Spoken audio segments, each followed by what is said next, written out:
من جاء بالسيف والطبال ليلة القدر عساء باسم حيدر أفلح من جاء بالسيف والطبال. اعوذ باللہ من الشیطان اللعین الرجیم بسم اللہ الرحمن الرحیم الحمد للہ رب العالمین وصلی اللہ علی اشرف الانبیاء والمرسلین سیدنا و شفیع ذنوبنا ابی القاسم محمد اللہم صلی علی محمد و آل محمد و آلہ الاطیبین الاطہرین واللعن الدائم علی اعدائہم اجمعین. اللہم عجل لولیک الفرج واجعلنا من اعوانہ وانصارہ والمستشہدین بین یدیہ. اما بعد فقد قال اللہ الحکیم بسم اللہ الرحمن الرحیم انا انزلناہ فی لیلۃ القدر وما ادراک ما لیلۃ القدر لیلۃ القدر خیر من الف شہر تنزل الملائکۃ والروح فیہا بإذن ربہم من کل امر سلام ہی حتی مطلع الفجر. صدق اللہ العلی العظیم. محترم سامعین، آپ کے سامنے جو سورہ مبارکہ قدر کی تفسیر شروع کی ہے، آج اس کا تیسرا مرحلہ ہے. انشاءاللہ اس لیکچر میں ہم آپ کے سامنے مختصر اور تعارف کہ سورہ قدر، جس کو علماء تفسیر نے کبھی لیلۃ البرکہ کے نام سے، جو بلیسنگس نائٹ ہے، اس سے تعبیر اور اس سے بیان کیا ہے، کبھی اس کو لیلۃ الشرف کہ جو ایک رسپیکٹڈ نائٹ ہو اس سے اس کا نام بیان کیا ہے، کبھی اس کو لیلۃ القدر یعنی جس شب میں، جس نائٹ میں خداوند عالم ساری تقدیرات الہی کو معین کرتا ہے. لہذا اللہ نے کہا انا انزلنا، بے شک ہم نے قرآن کو نازل کیا ہے. کل بھی میں نے عرض کیا تھا کہ اللہ وحدہ لا شریک ہے، لیکن جب انا کہتا ہے مختلف مقامات پہ اللہ نے اس جملے کا استعمال فرمایا ہے. کبھی خدا نے فرمایا انا نحن نزلنا الذکر وانا لہ لحافظون، ذکر کے نازل کرنے والے ہم ہیں اور ہم ہی اس کے پروٹیکٹر بھی ہیں. کبھی اللہ نے کہا انا اعطیناک الکوثر، اے میرے حبیب ہم نے آپ کو کوثر عطا کیا. کبھی اللہ نے کہا انا فتحنا لک فتحا مبینا، ہم نے آپ کو فتح مبین، فتح عظیم عطا کی ہے. اور اس کے علاوہ بہرحال یہ خداوند عالم کا ایک طریقہ ہے اپنی عظمت کو پیش کرنے کے لیے. یہاں پر جو سب سے پہلی بات آپ کے سامنے میں نے کل عرض کیا کہ آخر اللہ نے شب قدر کو مخفی کیوں رکھا، اس کے بارے میں نے بیان کیا تھا. آج ایک سوال ہے کہ خدا نے کہا اے پیغمبر، سارے دنیا کو خطاب کر کے کہا انا انزلناہ فی لیلۃ القدر، ہم نے قرآن کو شب قدر میں نازل کیا. وما ادراک ما لیلۃ القدر، اے میرے حبیب آپ کو کیا اندازہ ہے کہ شب قدر کیا چیز ہے، یہ کتنی رسپیکٹ فل نائٹ ہے. اللہ اس کو ارشاد فرمانا چاہتا ہے، پھر خود ہی جواب بھی دیتا ہے، سوال قائم کر کے تعجب کا اظہار فرما کر پھر کہتا ہے لیلۃ القدر خیر من الف شہر، یہ رات 1000 راتوں سے بہتر ہے. 1000 خیر من الف شہر، 1000 مہینوں کی راتوں سے بہتر ہے، 1000 مہینوں سے بہتر ہے. اب اگر یہاں پہ دیکھیں سوال آتا ہے کہ آخر کس طرح سے یہ شب، عام طور سے اگر آپ 1000 مہینوں کو ڈیوائڈ بائی 12 کرو گے تو مور دین 80 ایئرز ہوتے ہیں. ایک پوری انسان کی زندگی، خصوصاً اس زمانے میں جہاں اگر کوئی 80 تک پہنچ جائے تو وہ قابل احترام ہے. لہٰذا عمریں کم ہونے کے ساتھ ساتھ مگر اللہ کہتا ہے کہ یہ ایک رات، ایک شب 1000 مہینوں سے بہتر ہے۔ یہاں پر اس کی شان نزول کے بارے میں جو روایتیں پیش ہوئی ہیں میں آج اس کی طرف اشارہ کرنا چاہتا ہوں، انشاءاللہ بعد میں پھر دوسری باتیں عرض کروں گا۔ شب قدر کے لیے کہ یہ کس طرح سے 1000 مہینوں سے بہتر ہے، ایک شان نزول لکھی ہے، اس کی تفسیر در منصور میں اس کو بیان ہوا ہے، تفسیر کبیر میں بھی اس کی طرف اشارہ ہے، اور دوسری تفاسیر میں بھی اس کو پیش کیا ہے۔ کہتے ایک مرتبہ سرکار ختمی مرتبت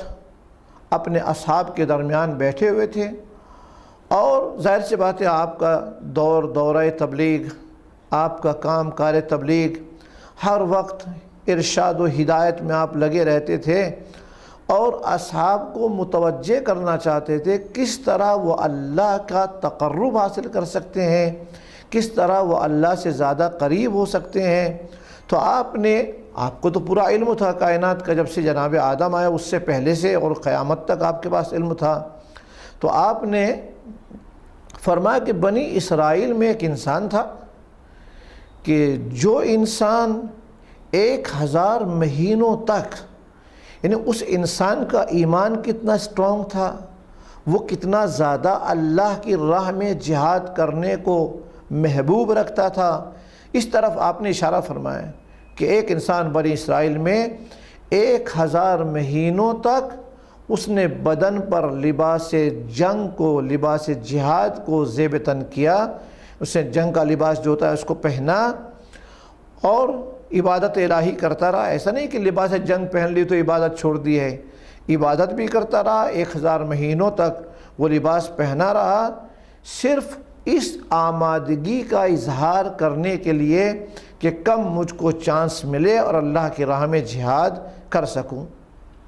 لہٰذا یہ انسان منتظر تھا امر الہی کا کہ کب اس کو حکم پروردگار ہو اور یہ کب جہاد کرے، کب نبی کا حکم ہو جو زمانے کا پیغمبر ہے۔ بنی اسرائیل میں تو جیسے ہی اصحاب نے سنا کہ اللہ اکبر، ایک انسان اتنا زیادہ انتظار کر سکتا ہے، نہیں، انشاءاللہ میں عرض کروں گا اگر بنی اسرائیل میں 1000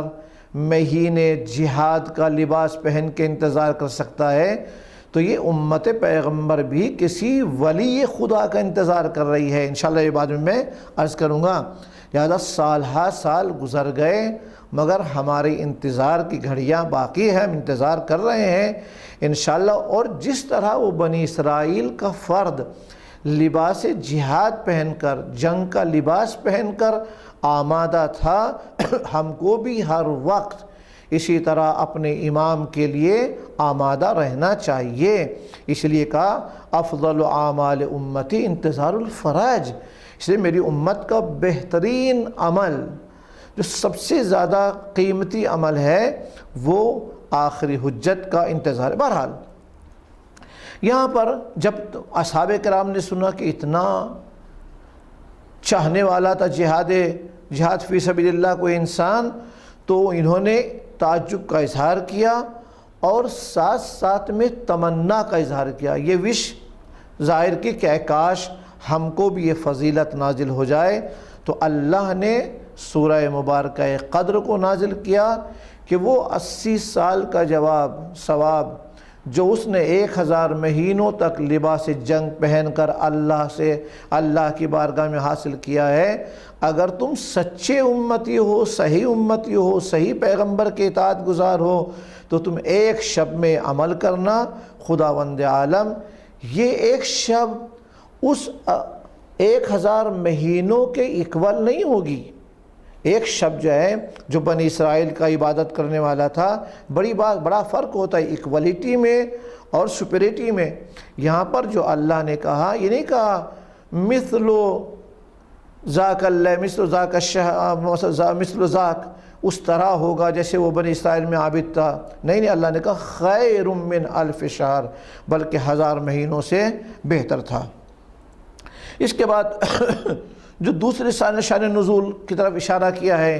انہوں نے کہا کہ بنی اسرائیل میں ایک عابد تھا، ایک عبادت گزار تھا، جس نے، یہ بھی بہت اہم نقطہ ہے ہماری زندگی کے لیے، کہ کس طرح ہم اپنی زندگی کو گناہوں سے بچا سکتے ہیں۔ شب قدر خالی تسبیح لے کے اللہ اللہ کرنے کا نام نہیں ہے، بلکہ اندازہ کریں کس طرح سے لوگوں نے بارگاہ پروردگار میں اپنے وجود کو عبادت الہی میں گزارا ہے۔ کہ بنی اسرائیل میں پیغمبر اکرم نے ارشاد فرمایا، بنی اسرائیل میں 4 لوگ تھے، ان 4 لوگوں نے 80 ایئرز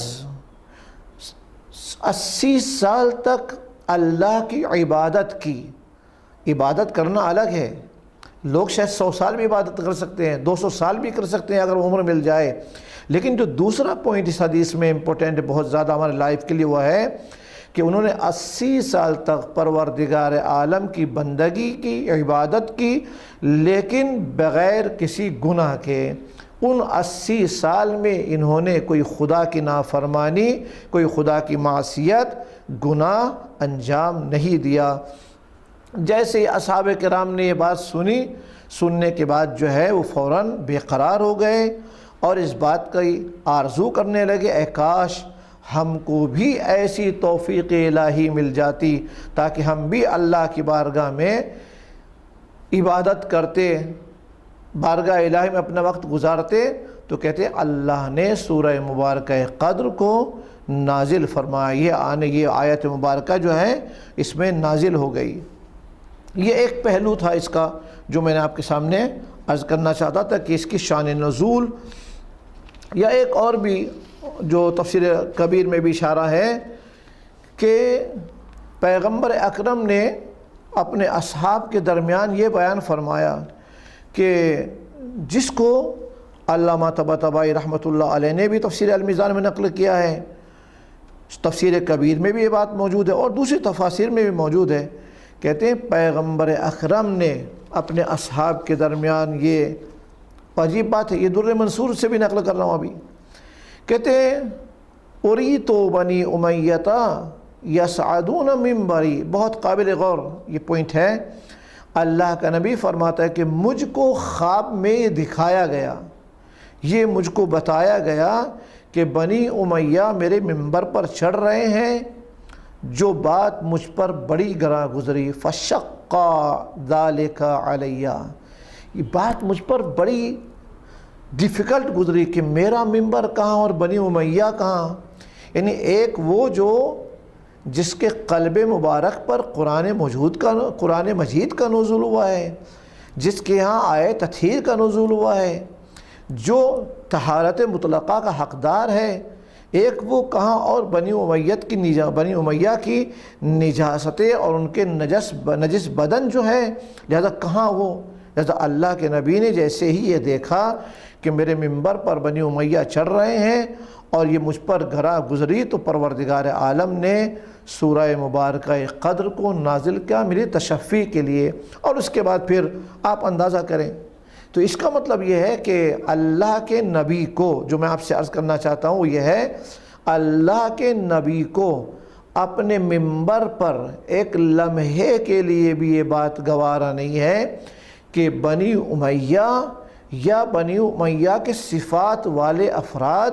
منبر پیغمبر پر چڑھیں، تو جس لیے کہ پیغمبر اس زمانے میں بنی امیہ کو دکھایا گیا، اگر ایسے نااہل ممبروں پہ جائیں جو ممبر کے حقدار نہیں ہیں تو پھر پیغمبر اکرم کو یقیناً گراں گزرے گا، ڈیفیکلٹ آپ کے لیے ہوگا، اذیت آپ کو ہوگی۔ لہذا ممبر بڑا مقدس ہے، اسی لیے اگر آپ دیکھیں اگر یہ ممبر صحیح استعمال ہو، اس ممبر سے پیام حق، پیام قرآن، پیام اہل بیت، پیام آل محمد کو پیش کیا جائے، جو مشن تھا پیغمبر کا اس کو اگر پیش کیا جاتا ہے تو پھر یہ ممبر تقدس، یہ ممبر کا تقدس باقی رہے گا اور یہ ممبر کہلانے کا حقدار ہے۔ ورنہ وہ جو بات مشہور ہے کہ چوتھے امام نے دربار یزید میں بنی امیہ کے ممبر کو ممبر نہیں کہا، لکڑیوں کا ڈھیر کہا، کیا میں اس پہ جا سکتا ہوں؟ بہرحال اس وقت یہ میرا موضوع نہیں ہے، لیکن بہرحال یہاں پر اب اس شان نزول کے بعد اگر آپ اندازہ کریں، ایک سوال آتا ہے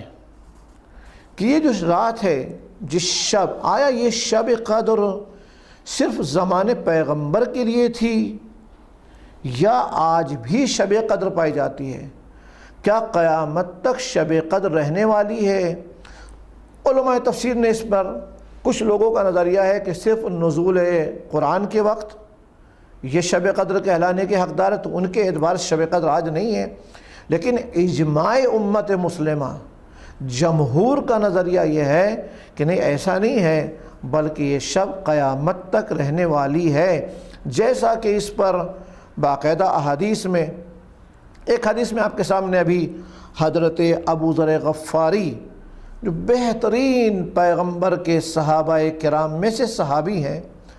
وہ نقل کرتے ہیں، انہوں نے سوال کیا، قربان جائے ہمارے جانوں پر، انہوں نے سوال کر لیا تو ہم کو جواب مل گیا، لہذا سوال کرتے ہیں، قال، جناب ابو ذر غفاری کہتے ہیں، قال قلت، میں نے بارگاہ ختم مرتبت میں عرض کیا، یا رسول اللہ، القدر شیء یکون علی عہد الانبیاء، یعنی شب قدر جو ہے وہ خالی انبیاء کے عہد و پیمان میں تھی کہ ینزل علیہم فیہا الامر،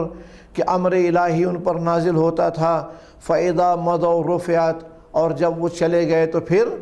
گویا کہ شب قدر بھی چلی جائے گی؟ تو اللہ کے نبی نے کہا، قال اللہ، ایسا نہیں ہے، بل ہیا الی یوم القیامہ، شب قدر جو ہے وہ قیامت تک چلنے والی ہے، یہ سلسلہ کنٹینیو رہنے والا ہے۔ اس کے بعد یہ جو ابھی ہم عظمت قرآن کے حوالے سے بات کر رہے ہیں اور شب قدر میں اللہ نے اس قرآن کو نازل کیا ہے، تفسیر کشاف میں صاحب کشاف نے ایک بہت پیاری بات لکھی، اور تفسیر کبیر میں بھی اس کو نقلی گیا، کہ آخر اللہ نے جو کہا انا انزلناہ فی لیلۃ القدر، ہم نے اس کو شب قدر میں نازل کیا، تو کہا تین اعتبار سے عظمت قرآن یہاں ظاہر ہوتی ہے، قرآن کا رسپیکٹ تھری ٹائپ سے یہاں پر ہمارے سامنے آتا ہے۔ ایک بات کہ سب سے پہلے تو اللہ نے کہا اس قرآن کے نازل کرنے کو اپنی طرف منسوب کیا، کہا اپنی طرف کوئی کہا ہم نے نازل کیا ہے، یعنی یہ قرآن کسی اور کے بس کی بات نہیں ہے، کوئی اور بنا نہیں سکتا ہے، کوئی اور، میں نے کل عرض کیا تھا کہ قرآن کا چیلنج ہے، یہ قرآن کوئی لا ہی نہیں سکتا ہے، نہ ایک سورہ، نہ ایک آیات، نہ ایک پارہ، نہ ایک پورا قرآن کوئی لے کے نہیں آ سکتا ہے۔ لہذا یہ پہلی چیز عظمت قرآن کے لیے ظاہر سی بات ہے، اگر کوئی چیز کسی اہم اور امپورٹنٹ اور رسپیکٹڈ پرسنالٹی کی طرف نسبت دی جائے تو اس کی عظمت بڑھ جاتی ہے۔ خود قرآن عظیم ہے اور قرآن کا نازل کرنے والا اللہ کہہ رہا ہے ہم نے اس کو نازل کیا ہے۔ یہ پہلی بات ہے۔ دوسری بات، اللہ نے انا انزلنا القرآن نہیں کہا ہے، ہم نے قرآن کو نازل کیا ہے، یہ دوسری بات ہے، بلکہ ایک ضمیر کا استعمال کیا، انا انزلناہ، ہم نے اس کو نازل کیا ہے، اور یہ ضمیر کو اشارہ کر کے جب کہیں نام نہ لیا جائے اور اس ضمیر کی طرف اشارہ کیا جائے تو یہ اس صاحب ضمیر کے جس کی طرف یہ ضمیر کی اشارہ کی جاتی ہے اس کے رسپیکٹ و اس کی عظمت کا اعلان کرتی ہے۔ تیسری بات، اللہ نے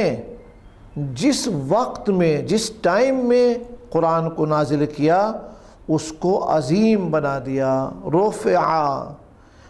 و مقدار الوقت، اس وقت کو عظیم بنا دیا، کیا کہا، خیر من الف شہر، جو 1000 مہینوں کی راتوں سے